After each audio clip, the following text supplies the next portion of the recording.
I had a saved background, but I guess not anymore. What background? I think I had like a logo background I used to use Oh, occasionally, but I don't, I, everybody seems to have liked my background that I currently have. yeah, my background. Well, it used to. I just changed my desk. My background used to be like books, all books, hmm but I changed the office around on the weekend, and now it's all over the place. I don't even know what you're seeing. I see. Books I on see. some side, I see the Opus TV over here. behind me for my. Mhm. DVD player. I got to keep myself from watching to see if it ever hits the corner now. I know I can turn it off. If we just would rather have actually, I don't know if you have trademark issues or not. Hang on, what are these other things? Change background. Okay, here's blur. Yeah, yeah, you can blur it. That's weird. There's Yeah, the heck is that? you're out in nature. It's fall, the trees. Nice. And this, oh my gosh, I don't even know what that is. Wow, that's like Microsoft Paint or something. That was cool. That's so weird. This is their Wow. background. Now it looks like I'm at some event. I think that's an office. I don't know. And Though that's definitely an now office. I look like some office in a city. Somebody else's house. Okay, this is just juvenile now. I can do you, that. you can No. even grab pictures off your computer and put a background. If I wanted to, I can make myself look like I'm sitting in Disneyland or something. Yeah, somebody, a friend, a guy that I work with always uses the Hobbit, Frodo's background. It's the Oh, Hobbit town. I'm gonna oh, turn it off. I think I'll just go back to mine. But you know what? I will turn off the player. Just see if that will help. Anyhow, so how long is your podcast? well, I usually aim for like an hour long, and usually like main content we go like half an hour, Okay. and then so you'd be main content. But it varies, if we got like good conversation going, and if it takes like 45 minutes or whatever, then I Yeah. squeeze it in. Because what so far with talking to both Marshall Younger, Marshall Younger's always got a lot of good stuff to say. Phil Lawler, he'll educate you. Yeah. So I'm Phil Lawler. I just sat back and listened. We Yeah. got about an hour.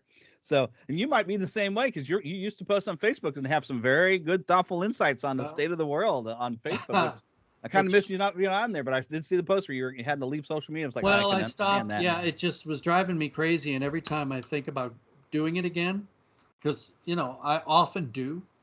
And, but then every time I go to write something and post it, then I think, oh, do I really have the time to deal with this? Do I have I have the time to deal with the responses? Yeah. People either getting upset or they want to engage? Because what I realize about Facebook is people think you're just sitting there all the time. So, you disappear to like do your job and go off and get things done. And then people seem to be surprised that you weren't sitting there the whole time ready to answer, to respond instantly. And I've had people Yeah. like, oh, well, that shut you up, didn't it? Well, no, I wasn't reading what you wrote because I actually have a life and a job and things Yeah. to take care of. Anyway.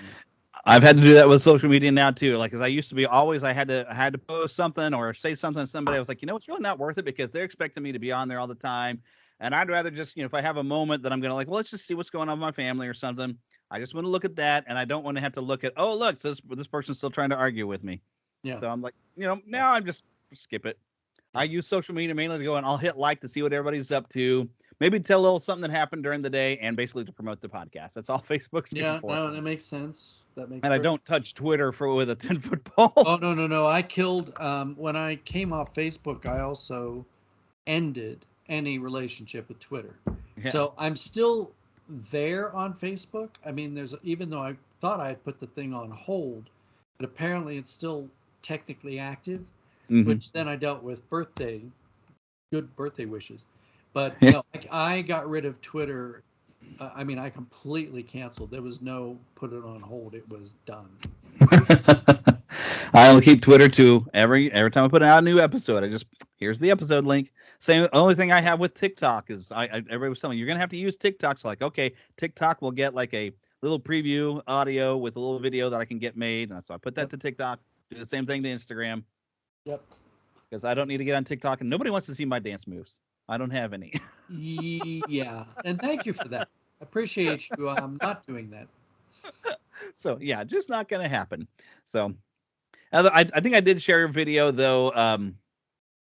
Well, I went up to Marceline, Missouri, which is like Walt Disney's boyhood home, and got a little bit of video of going there, and then also some video. My wife and I went camping and went to this place, Ha Ha Tonka, was one of the state parks, but it's overlooking basically a businessman from Kansas City who went down, built his pretty much retirement home. It's basically a castle overlooking the Lake of the Ozarks. And I did get some TikTok video of just scanning, looking over the valley, the overlook of where the I forgot what river it is that kind of flows into the Lake of the Ozarks. I'm like, see, that's worth putting on TikTok. Look, Yeah. nature. Yeah, that's nice. It should be anything controversial about it, unless somebody's going to yell at you because we stole it from the Native Americans. Well, I'll just say, hey, I have Cherokee blood in here too, so this is my land then too. I look more Native American than I do my Irish blood, apparently, though, too, for some people. So even though I'm more Irish than others, which I didn't learn until later, kind of grew up with everything was Native American. Everything. We had the little statues. We lived on it. And then I started talking to grandma. I said, no, we're actually Irish. We have, if you go back a couple generations, yes, where the Cherokee came in, but yeah, we got a lot of Irish people. And That's then, interesting. There's some Germans in there. It's like, of course, I started doing like ancestry. Well, not ancestry, but through whatever one that the LDS church actually has, like family search. I think that is ancestry.com or whatever. Yeah. Well, ancestry you have to pay for. This one is like a free service. Oh. Okay. But it's basically just checking records. But you can only really pull up records for those that have passed away because they don't want to have any living people's records on there because identity theft. Yeah. But I was able to trace my family back to England. So look there. So yeah, it's kind of fun. Figure out who all you're actually related to. Yeah, anyways, my family's more British. Let's see, Irish, English, Scottish, French, and German. We're basically white European. That's it. 100%. Yeah. Okay, well I've already got the audio started. That way I have it ready to go. So I just need to do a quick intro. So everybody who gets the video will get a little bit of extra because that's kind of just fun stuff, but not right the focal. Because I have to introduce you. Which is the funny thing. I got started talking to Phil Lawler. I didn't even get a chance to really introduce him. I'm like, you know what? I'll just add the intro later. Okay. You get him going. You just like, you know what? He's on a roll. Just roll along with it. That's always the best idea. Yep. Okay. All right. So Neverlanders, we actually have another great special guest. This is a kind of continuing series. I don't know if I'm going to go any further than 3 at this point, but another writer from Adventures in Odyssey. And I think you were at one point were a showrunner, if I remember correctly. But we have Paul McCusker on here, who's been around for 35 years now for Adventures in Odyssey, coming this November. Holy cow. Wow. Yeah, that's true. And that's me. Thanks for having me on the show. Well, thanks. And thanks for sharing your cat with me. I see him in your window. Oh, is it? Oh, my gosh. There was a cat back there. And that's not a window. That's the thing. See, those of you that are back there, we have cats, and and somehow when I'm on screen and I'm doing something like this, their senses come into play and they want to be in here, part of whatever's going on. So I actually put up a divider thingy and tried to block them. We have 3 cats. I had to put them all in different rooms and they're all eating. And eventually they're going to want out, but hopefully my wife will wake up from her nap and she can get that. Yeah, we were never supposed to be a 3-cat family, but that's what we turned into. Yeah, and that's having 3 cat families. How I've gotten this just this morning. Oh, One cat was on my lap. Another cat wanted to come and sit next to me. I start to pet the cat that's sitting next to me. The cat on the lap decided to pounce on the cat sitting next to me, got me instead of the cat, and ripped a nice one into my finger this morning. Okay, I'll show you. I've never shown this. So where they tend not to do me damage, but they do my clothes damage. Oh. I've got this sweater that now has holes because they are very affectionate, but when they need. Yeah. Now these sweaters and all my other sweaters are fine, but for some reason, this particular make, I look like a character from Sanford and Son. For those of you who don't know what that means, so. There's the big one. Yeah. So anyhow, is this what we're talking about? Yeah, we're going to talk a bit more about after writing. We'll start like how you got started writing. Did you used to write when you were a kid? Just had that compulsion, like you always wanted to tell stories? Yes, that's the short answer. As long as I can remember, and going back to, I guess at the point, as soon as I could read and write, I began to write and wanted to I don't know what the compulsion is and what triggered it, because I didn't really have anybody else in my family that was like that. But I started writing as soon as I could write. Started writing creatively, poems and drawing. I wanted to actually be a cartoonist, like do Hmm. comic books. When I was in sixth grade, I did do these goofy little comic books, but mostly I just couldn't figure out how to do the boxes, so I gave up. Um, but yeah, it's a weird compulsion that goes back to a very early age. Yeah. I can relate. In middle school, when I was drawing my own superhero characters and my own little comics, Yeah. totally understand Yeah, that. and I I thought and I I was going to wrote be my a comic first. artist too. I did my first. Well, not really a play, but this lengthy sketch when I was in fifth grade, and my teacher actually allowed us to perform it for recess, during Hmm. recess. Those who wanted to stay in from recess and watch us do this play were allowed to, but she allowed me to do it. And that was my first experience with, I don't know, writing for the stage. So I think when we actually performed, it was more just being silly. Nobody remembered the lines, nobody remembered what the thing was. So yeah, it's very strange. I can't explain it, but it goes back a long way. Yeah, it seems to be the way. You just can't stop yourself. Yeah. But I did find with the little small comics that I would draw, I didn't really have much room to actually tell any good stories. I could just like, okay, we'll have an incident happen because I've got like 4 pieces of paper folded over, which gives me about 8 pages to try to draw something on, and I was never really that Yeah. good of an artist. Yeah. So expanding from like that, what's it like when you started in the medium where you're doing like radio drama, and was were you there during when they were doing the family portraits, or had you written Yeah. some Well, stuff? what happened is, and the oft-told uh, story. Stop me if you've heard this before. But the way it worked is grew up in Maryland, and then because of my writing, I was writing scripts and stage stuff.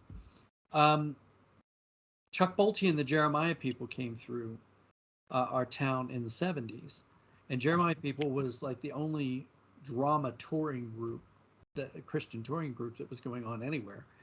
And they came to our church like every year, and I was really interested in what they were doing. And then the short compressed version is I met him, then we got to stay in touch, and then I started writing sketches for my church.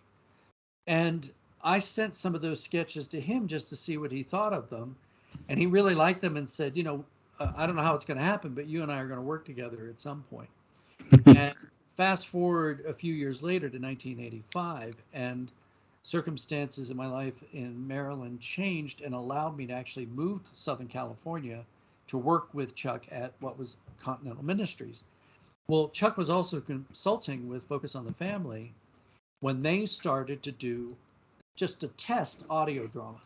And so Chuck was in the very first thing they did called Gone Fishing, where he played a sort of George Barkley type character who's fishing and meets up with an older gentleman played by Hal Smith, who Mm. would later become Whit.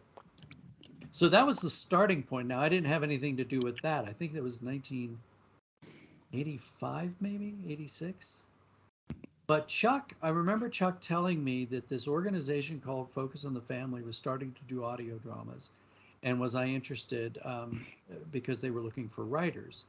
And so I said, well, yeah, sure. So I got in touch with them, and my first freelance work with them was in, actually, I think I'm around my anniversary right now, from 1986. I wrote a script called My Brother's Keeper for the Family Portraits Mm. series. And then that led into Adventures in Odyssey, or Odyssey USA as it was called at the time. Yeah. And so I began to freelance for them, and then ultimately Chuck Bolte went on staff as executive producer, and I wound up going on staff as well, and then working with Steve Harris and Phil Lawler and Bob Luttrell in the original team. So this when you start, of course, you're writing a script. You before you probably even necessarily what actor is going to be doing what. But has the way the actors played the character ever altered the way you wrote a character? Oh, You kind of always. started thinking of it differently. Oh yeah, of course. I mean, and that's what we've often tried to explain, that unless you have somebody coming in for a one-off. So you've written the script, now you're going into the studio to record, and you want to avoid making a lot of changes in the studio. I mean, you want to go in with a finished script. You just want to change only those things that are categorically not working for some reason. But when you have an ongoing series like Adventures in Odyssey, and you're writing for somebody like Connie or a Eugene, and you have someone with the talent of Katie Lee or Will Ryan, and this is true of Hal Smith as Wit, basically what would happen from show to show is you'd write them, and then you'd hear how they're playing it. And then you'd hear, wow, these kinds of lines, these kinds of shows really bring out the best in the character, or they kind of, in how they're delivering, they make you think, oh, I need to be careful with certain types of things because they don't hit that as well. Their strengths are in other directions, so I'll write for that. And then you get to a point where you're hearing their voices in your head. I'm writing for Hal Smith playing Wit. I'm writing for Will playing Eugene or whoever. And that's the advantage to, I think, a serial like Adventures in Odyssey. When you have ongoing characters, you get a chance to intuitively interact with the actor. And the actors are bringing their skill set. Dave Madden doing, everybody like that. We'd be stupid as writers not to be listening to what they're doing and adjusting the characters as we go. And that's pretty much what happened with all of them. We wound up, the characters just, I mean, if you listen to Eugene, for example, in the earlier episodes, and then you just jump well after that, you can hear how the influence of Will Ryan was influencing how we were writing for the character, and then what the character became. Yeah, Eugene's definitely a complete arc of character when you go, because the early ones he's very not quite stiff, but he's very and has this cadence so much to his thing. And then he got warmer and warmer as he kind of grew as a person, and then when he became a Christian, it's like completely changed his perspective. It's almost like he went from being Spock to I don't know, but it's like to having more of a heart. I mean, he was sort of a repressed character. He, as an early character, it was like the joke, the sneaker wore tennis shoes. He's just. Sorry, the sneaker. The computer wore tennis shoes. Yeah, I said that completely wrong. The computer wore tennis shoes. Yeah. And early on, it became very clear that as Will was playing him, that there was a greater dynamic to him than just a socially awkward, incredibly brilliant person. Because Will brought in an artistry, he brought in aspects. So suddenly, Eugene went from just that, a kind of potentially one-dimensional, robotic, socially awkward computer, morphed into somewhat of a romantic, self-awareness of how he was socially awkward, but sort of incapable of knowing what to do about it, which made a great foil then for Connie. Yeah. You see how Connie and Tom and some of the other characters are playing off of him, and Bernard especially. The way they played off of each other just helped develop the character. But still, Eugene, at the heart of it, remained Eugene. So even after he became a Christian, he was still essentially Eugene. His worldview was different, and that affected a variety of different things about him. But at the heart of it, he was still Eugene, the Eugene we always knew. So that's the dynamic that we didn't want to lose. But again, that's just part of the arc. And if you're going to write, 1,000 episodes and have these characters, they need somewhere to go. I mean, you've got to have the parameters of who they are, but how do you stretch them? What situations do you put them in? Does the rubber band snap into place like a Bart Rathbone, where no matter what happened to Bart or Rodney, they always went back to being themselves without having ever learned a lesson? Whereas Connie and Eugene and some of the other characters were far more dynamic. You got a sense that they were maturing, growing, and picking up things along the way. So that's part of the dynamic that we were dealing with the show. Yeah, and it's fun watching Eugene become a father figure there towards the Yes. end, and even Connie as the big sister. Now Yep. she's kind of almost a little motherly, but it's just Well, when and you start with that her to was work. in part intentional. There was a point around the time of, for me, I remember writing, especially around the Ties That Bind series, but even some earlier things where, when you go all the way back to the Green Ring Conspiracy, the introduction of Penny, for me, the introduction of Penny with the combination of Wooten, suddenly Connie did have to begin to use what she became the straight man. The funny thing, I mean, suddenly you positioned her over and against these other characters, and she needed to be the responsible one. And suddenly it's like she had to apply all this stuff she'd been learning from Wit all that time. And that to me is part of the fascination with the characters, where your character's a certain way with certain characters, and then you can highlight the silliness or comedy or whatever it is that you want to, or that is right for the character. But then you put them in an interaction with other things, and like you said, suddenly Connie's the big sister. She had to be responsible because it didn't look like anybody else around her was. Yeah, that's the fun of 35 years. You get to see the characters grow and mature, and then new situations coming in all the time. And especially you've had a variety of children characters that outgrow the character. Sure. So as the writer, how do you prepare when you know, okay, well this character's about to age out, and I still have the story idea, so now I've got to come up with a new child character. What's Well, the it process really like? it depends. I mean, and part of this is the production aspect, because it's kind of like if you think about Peanuts.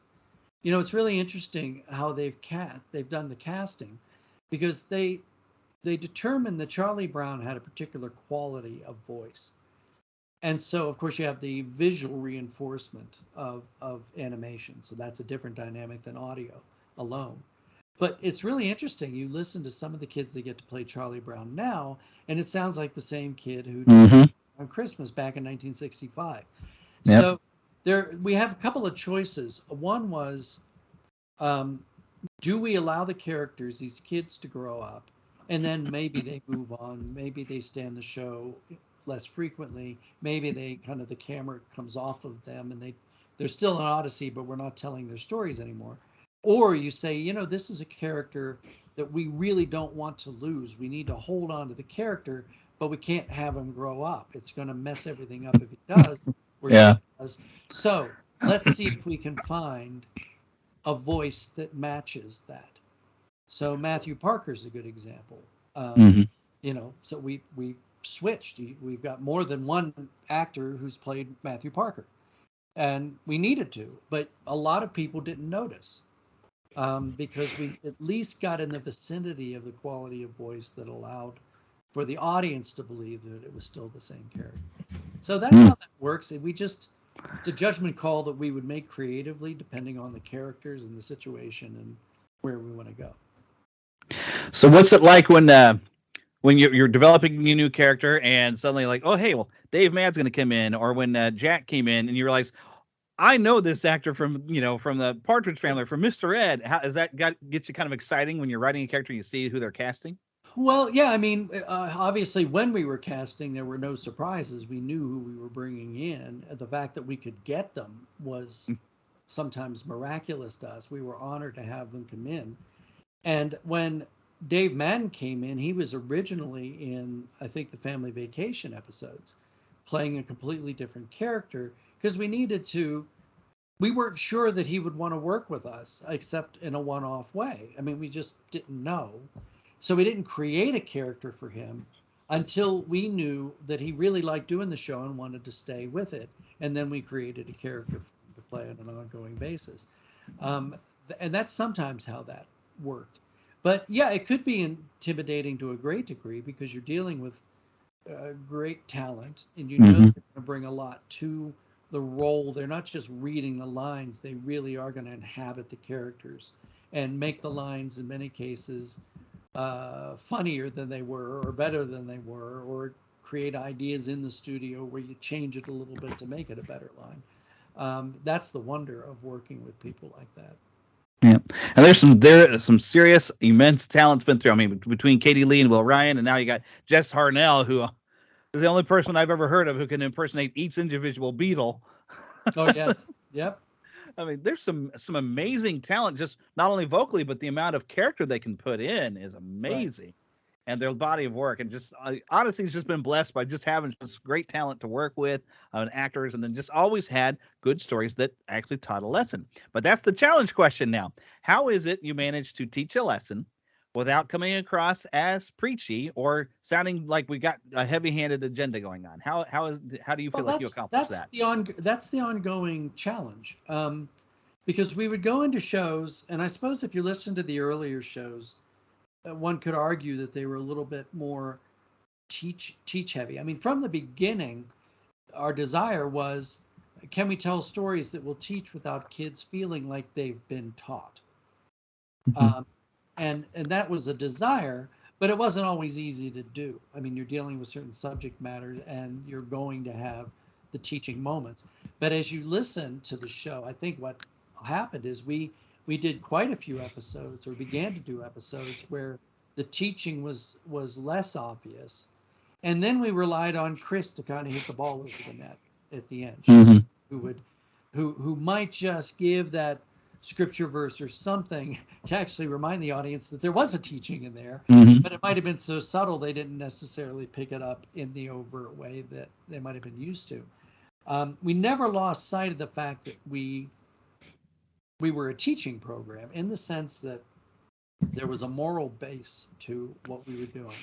There was a foundation that we knew that, if not the kids, but certainly the parents that were allowing the kids to listen, had an expectation that this wasn't just going to be entertainment for the sake of entertaining. They can get that almost anywhere. Mhm. But that it was going to have some meaning to it that would touch on their faith, touch on how they were living out their faith at home or at school or whatever.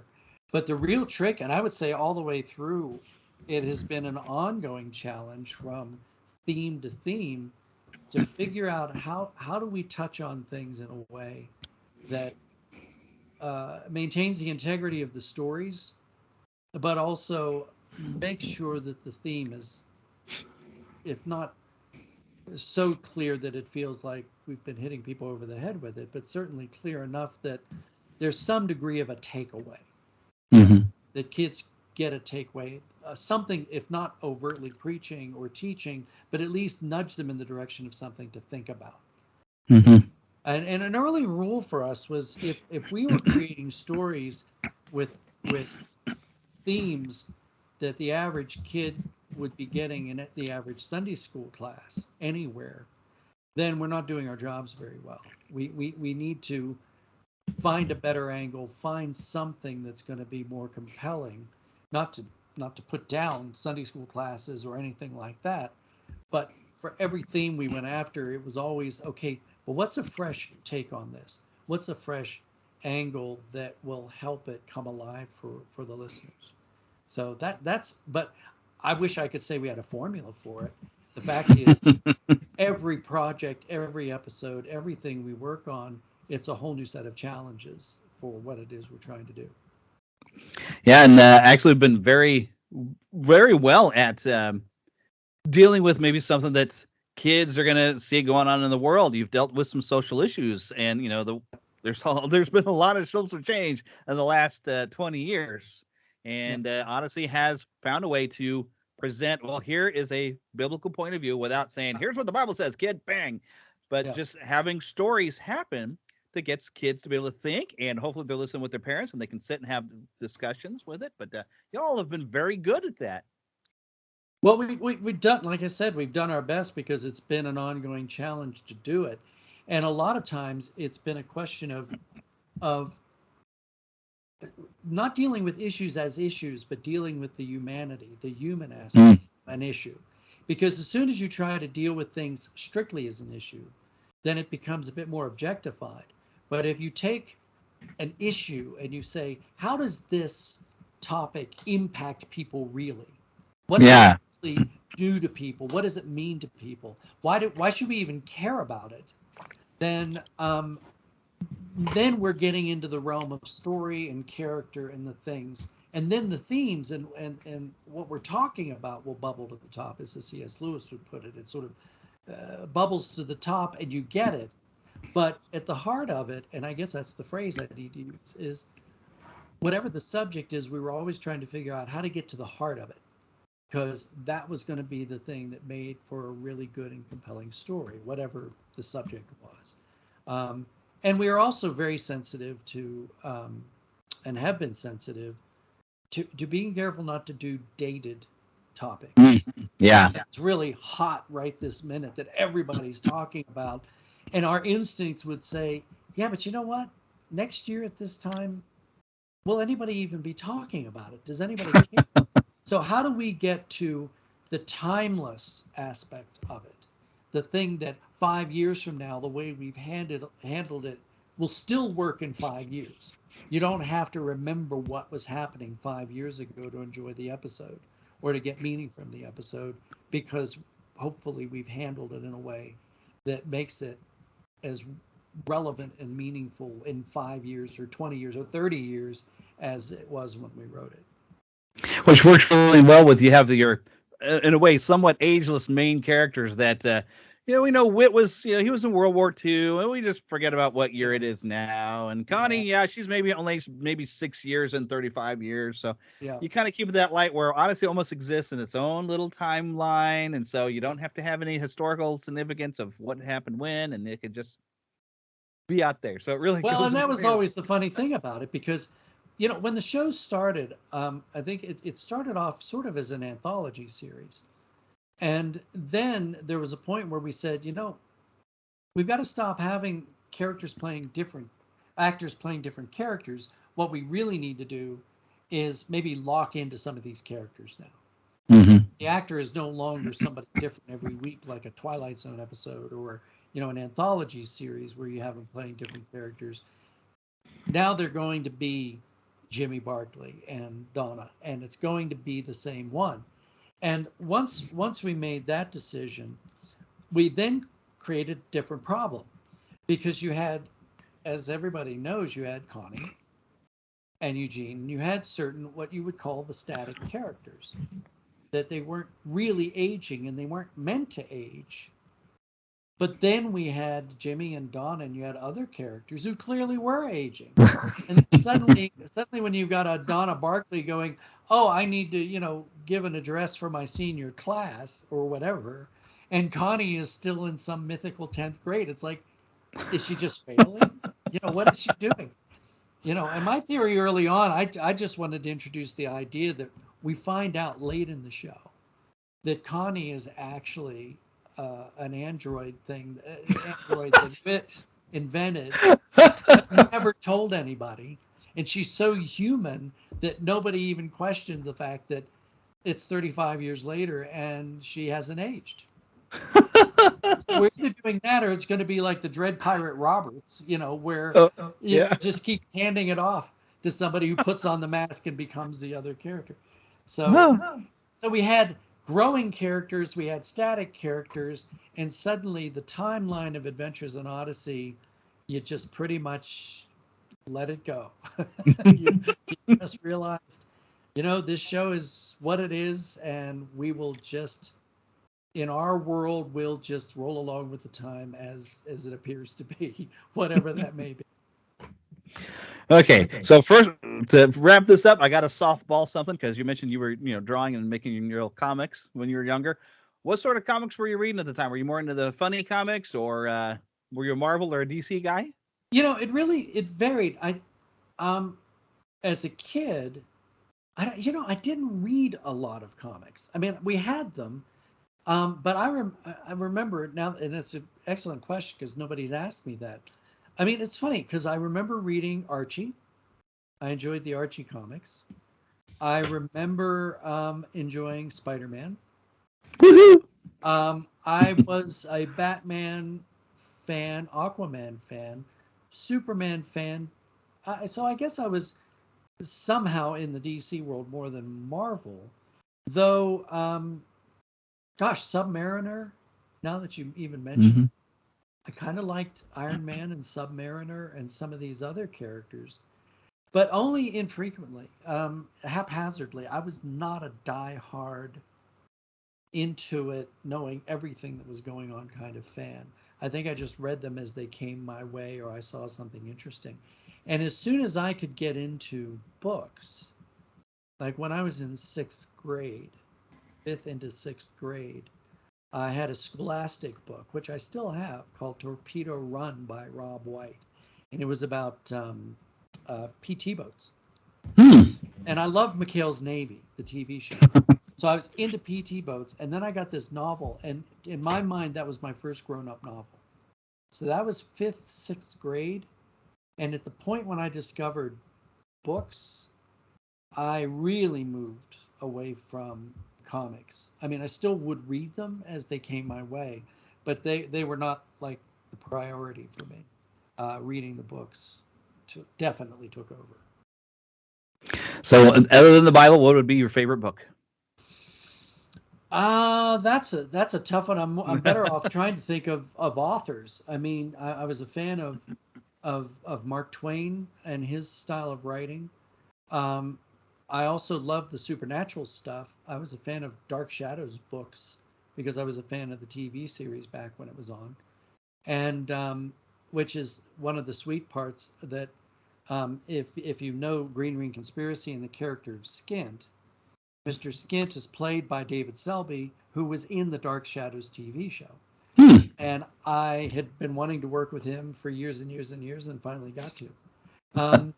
But so that moved me into, I think I liked kind of spy, mystery, supernatural, like Stephen King, early Stephen King, a lot of those kinds of authors. It's almost impossible for me to pick a favorite book at this point. I'm the same way. I have a hard time picking an absolute favorite. I have to categorize things even within movies. Like, okay, of this type of movie, this is my favorite of that type. And yeah. Yeah. Well, and it's really weird because I could show you a shelf where I've got keepsake books that impacted me for one reason or another. It impacted me, and yet I can't say that was my favorite book. And in my house, we have a difference between, it sounds silly, but a difference between what we call films and what we call movies. Mm. So a film would be like Citizen Kane. And I might watch it once every 3, 4, 5 years or something. But a movie is something that we just go back to again and again for the sheer pleasure of it, not because of intense artistry, Mm-hmm. but just because it's well done and it was a good story. I mean, in my family, we can easily watch the original, the 3 Lord of the Rings. I mean, we could watch those, at least once a year. We do watch it at least once a year, sometimes twice.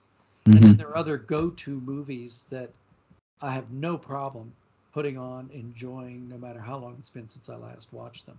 So yeah, it's funny. Whereas I always consider films, films are the artistic top 10 best ever made, but I only watch it once every 5 years. Yeah. Yeah. There are certain movies that are like, I'll rank them as some of my favorite movies, but I can't watch them enough. Like E.T., that makes me an emotional wreck. Babe makes an emotional wreck out of me too. And there's certain movies that I'm like, even though I really enjoyed it and it was amazing to watch, I'm only ever going to probably watch it one time, like Saving Private Ryan or even The Passion of the Christ. It was too much for me, and I appreciate that I sing it, but I was like, I can't do that again. But if you were to pin me down on, in terms of a movie, film, big impact that I have no problem going back to, and that's It's a Wonderful Life. Oh, the influence of It's a Wonderful Life on my writing and on my life is beyond description, to be honest. It just shows up everywhere, whether I mean for it to show up or not. That's the impact that film had. Yeah. That's a film movie. It's both. Yeah. So like Casablanca, where it's kind of both, because I can watch that one. Exactly. I haven't watched that in a while, but that's coming out next month on 4K, and I'm really looking forward to seeing it. Oh, no, if only I had a 4K TV. Oh, well, I'm a big advocate for 4K because what I love about 4K is that it restored movie, the film aspect to what you see on the screen. So DVD, it's just great to have the clarity, without the the VHS glitching thing. And then when they moved into Blu-ray, there was more of an obsession with detail, and sometimes the detail worked against the filmic quality. You were seeing things you weren't supposed to see. I remember watching a movie where you actually had makeup line. You could see the makeup line on the neck.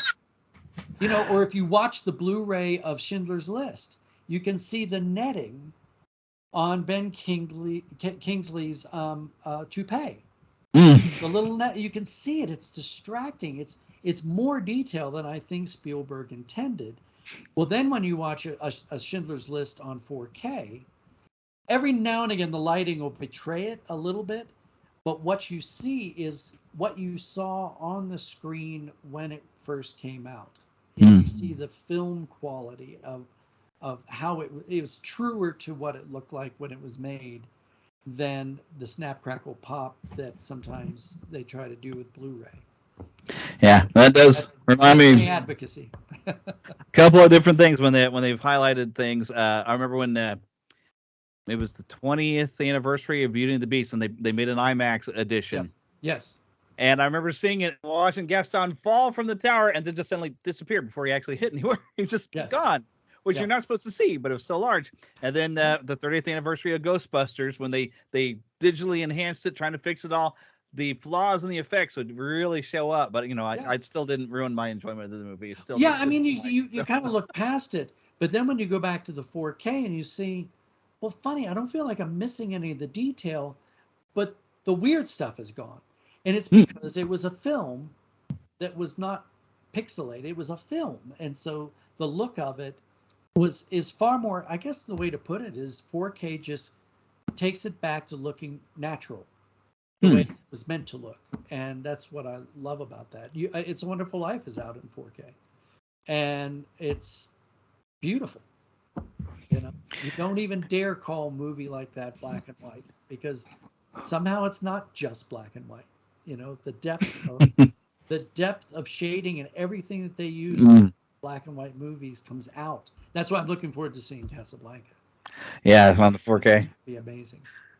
So now I'm curious too, because I've got most of my movies. I'll buy the Blu-ray or whatever, but then you take the code over into Vudu and whatnot. Right. But you get a 4K version there, and I'm like, well, now if I had a 4K TV, I'd be able to see. But now I'm curious if I ever get a 4K TV. You should definitely get yourself a 4K TV.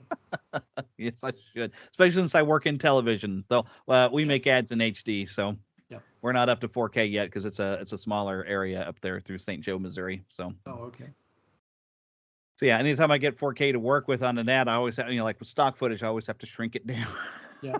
It's like, we're only doing 1080 here, okay? So yeah, makes a big difference. But anyways, the other thing, of course, I always like to ask you guys is, did you get to grow up hearing any old radio drama or working in it? Has it gotten you interested in some of the old radio shows of the past?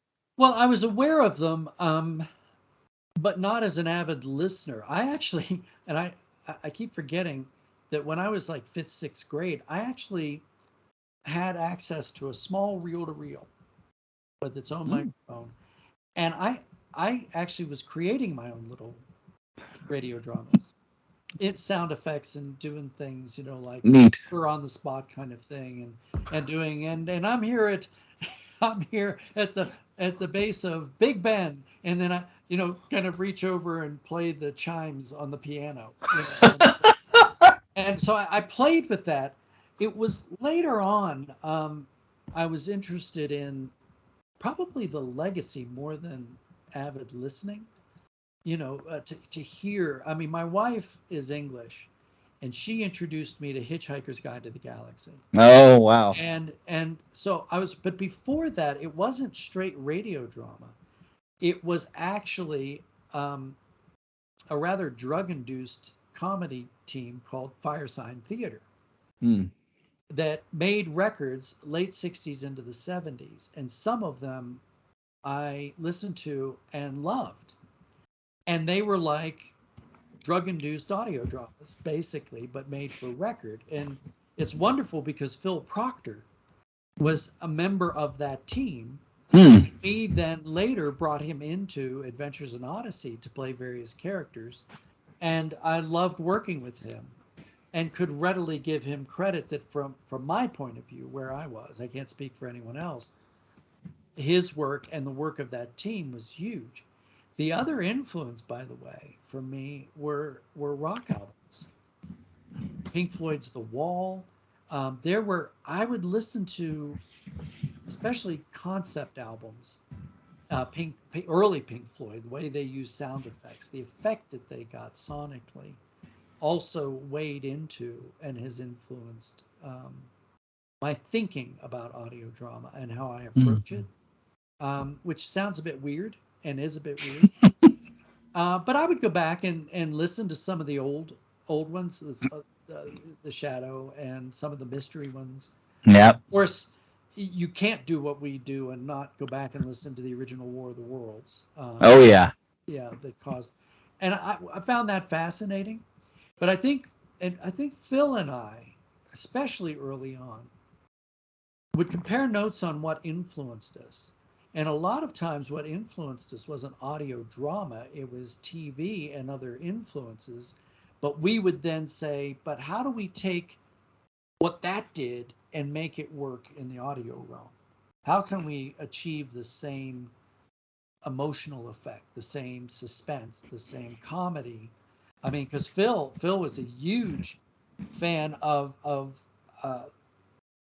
the comedians that did out.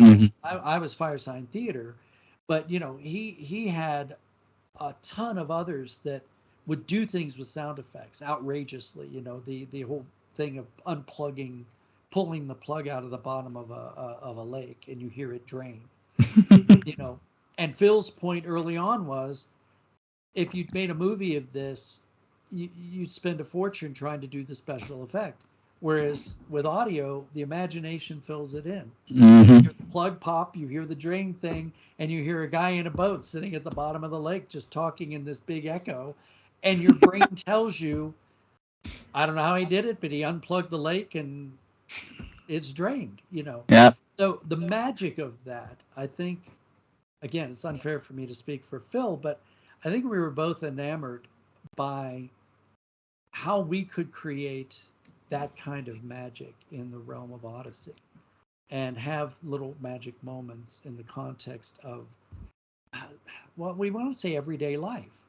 It didn't have to be big spectacle. It's the magic that happens in everyday life situations. You just have to be aware of. Yep, and then everybody gets to imagine what everybody looks like. Yeah. And how they interacting. Well, we got to wrap this up, it looks like. But everybody, we've been speaking with Paul McCusker, who is what rank of writer would you be? Are you like a head writer? And I think at some point you were a I came on. Phil and I were the original writers, and all of us kept switching hats, and we still do. So at various times if you wrote it, more often or not than not, you directed it. So we were all writer-directors. But at various, I went through a period as producer, and then another period as executive producer. And, so we all trade responsibilities. So I've been a little bit of everything. And every once in a while, a character. A good actor. Yeah, I was going to say I've been everything except a good actor. Yeah. But that's a whole other story. Yeah. For anyone who goes and listen to Philip Glossman there, the kind of rotten guy in the city council. Yeah. Yeah. And I keep complaining that it's the only voice I have. So my advice to anybody is, if they're going to play a bad guy, come up with a different voice. Because I actually got a message through the website just last week from someone writing to say, oh, love what you've been doing, love all the writing, love your stories. I still hate your voice, but I love your work. So it's the only voice I have. What am I going to do? It works well for Philip Glossman because he doesn't sound sinister or anything or really conniving. He just sounds like the average guy. He's just doing stuff that seems to be harmful to wit's end. Well, Phil finally confessed that when they talked me into playing, because I'm not an actor and I didn't want to do it, that my version of the story is that I was that I was supposed to be a placeholder. It's like, oh, you're just filling in because we're going to replace you. So we'll isolate the track and then you just read it because we get another actor. But Phil, not too long ago, basically we were doing an interview together, and he said, well, the truth is, I never planned to replace you. He said his intention was, as he put it, he said, I had in the office, I could get this sort of snide sound to my voice in a certain mood, at a certain way, at a certain time. I could get this sound. And he said, in his mind, that was Glossman. So while I was thinking, look, I'll just fill this in and then it's done, then it wasn't, because it goes out with my voice in it, so there's no replacing him. So that from that point on, I'm figuring out, how can I kill him? How can I get him it's like, can I get him arrested? Can I send him out of the city in disgrace? What can I do to get him out of Odyssey so I don't have to do it anymore? And then Phil admits that he just wanted to hear me do my snarky, snide voice. It's like, well, that's fine, except it's my only voice. Well, it's been good having you on the show. Thanks for coming on. It's been a pleasure. Appreciate it. And hope to hear a lot of fun things happening for the 35th anniversary, and that maybe we'll get another 35 years out of it. Yeah, me too. I'd like to find out what they're going to do with all that. Because at some point you're going to be like, okay, I got to retire. But yeah. Whatever it is, Paul McCusker. Yeah. Thank you. Hit that stop button, and then I got to find my stop button on this thing.